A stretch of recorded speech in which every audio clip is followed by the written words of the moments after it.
বন্ধুরা একটা রান্না নিয়ে আসলাম। এই দেখো পটলটা ভেজে রেখেছি। পটল ভাজাটা তোমাদের দেখালাম না, আমি পটলটা ভেজে রেখেছি। আর কড়াইতে দিয়ে দিয়েছি তেল আর মশলা করে রেখেছি। এখানে হচ্ছে কাজু বাদাম, পোস্ত, তিল আর চালমগজ। তোমরা পোস্তর সাথে সাদা তিল খেয়ে দেখবে, দারুণ টেস্টি হয়, খুব ভালো লাগে। এটার মধ্যে সব কিছু দিয়ে মশলাটা করেছি। আর এখানে হচ্ছে আদা, জিরে, ধনে, কাঁচা লঙ্কা বাটা। তাহলে চলো রেসিপিটা দেখাই। কড়াইতে তেল দিয়ে দিয়েছি, তেল গরম হয়ে গেছে।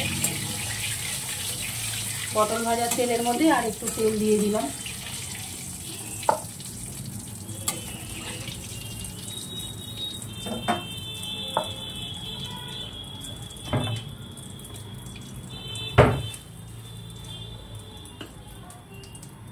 এখানে আমি তেলের মধ্যে দিয়ে দেবো আদা, জিরে, কাঁচা লঙ্কা, ধনে বাটাটা দিয়ে দেবো।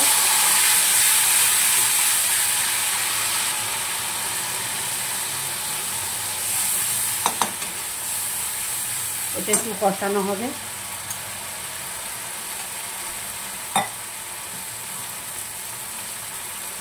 মশলার বাটিটা দিয়ে একটু জল দিয়ে দিলাম, অনেকটা মশলা ছিল বাটির মধ্যে।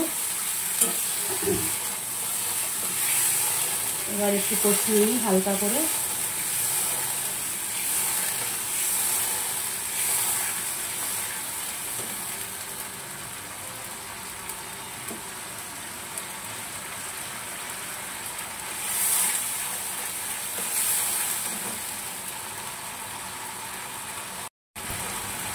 এইবার দিয়ে দেবো এখানে কাজু বাদাম, পোস্ত, তিল আর চালমগজ বেটে রেখেছি, সেই মশলার পেস্টটা দিয়ে দিলাম। এখানে একটু ধুয়ে জল দিতে হবে, কেন অনেকটা মশলা লেগে রয়েছে বাটির গায়ে।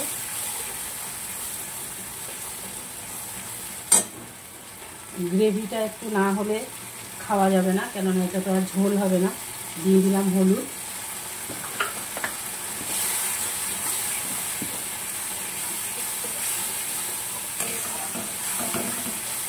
তিন চার মিনিট একটু কষতে হবে। রান্না যত মশলা কষাবে রান্না তত টেস্ট হবে। একটু দিয়ে দেবো কাশ্মীরি লঙ্কার গুঁড়ো কালার হওয়ার জন্য।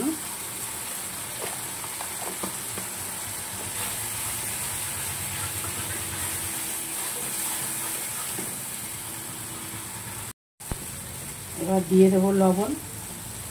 লবণ তো স্বাদ অনুসারেই দিতে হয়, লবণ দিয়ে দিলাম।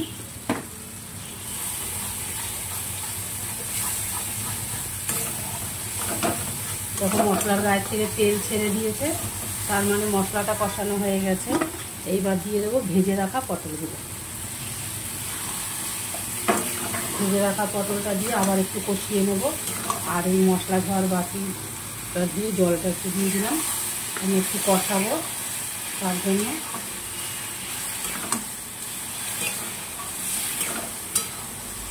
দু তিন মিনিট একটু কষিয়ে নিই। আর এখন হচ্ছে নতুন পটল, যেভাবে খাবে ভালো লাগবে, একদমই নতুন এখন পটল। দেখো কি সুন্দর হয়েছে, কালারটাও দারুণ হয়েছে। তোমরা পোস্তর সাথে তিল দেবে, দারুণ লাগে তিলটা, একদম পোস্তর মতন মনে হয়। আর দিয়ে দিলাম টক দই। এখানে 100 গ্রাম দই আছে, আমি 100 গ্রাম দই পুরোটা দেবো না। এবার দইটা দিয়েও আর একটু কষিয়ে নেব।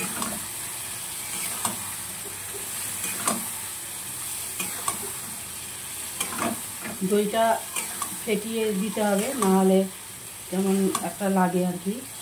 দইটা ফেটিয়ে দিলে একদম মশলার সাথে দেখো মিশে যায়। দইটা দিয়েও একটু কষিয়ে নিলাম। এবার দিয়ে দেবো একটু জল, দেবো সামান্য।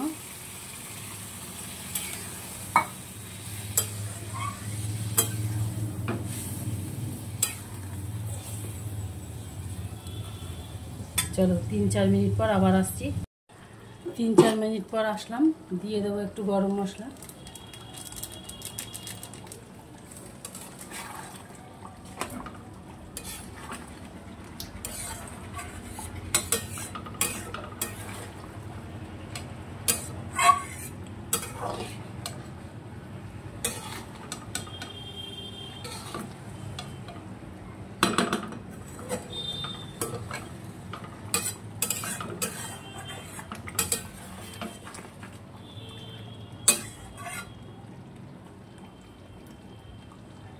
হ্যালো, দই পটল তোমরা এইভাবে রান্না করে খেও, দারুণ লাগে। কত তেল উঠেছে দেখো, এই গ্রেভিটা দিয়ে খেতেই দারুণ লাগে। তা আমার দই পটলের রেসিপিটা তোমাদের কেমন লাগলো অবশ্যই কমেন্টে জানিও। আবার পরে কোনো একটা রান্না নিয়ে আসবো।